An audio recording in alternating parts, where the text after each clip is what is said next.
પાટણ જિલ્લાના Radhanpur police station ખાતેના નવા શબ્દપુરા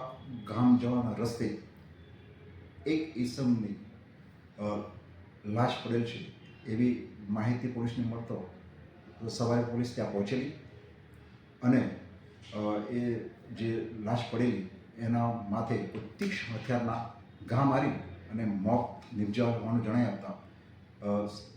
એ લાશના સગા સંબંધીઓ પણ આવી જતા એની ઓળખ કરી પોલીસે કાયદેસરનું પંચનામા બધી કરી એના પછી એફઆઈઆર મર્ડરની રાધનપુર પોલીસ સ્ટેશન ખાતે નોંધવામાં આવેલ છે, જેમાં ફરિયાદી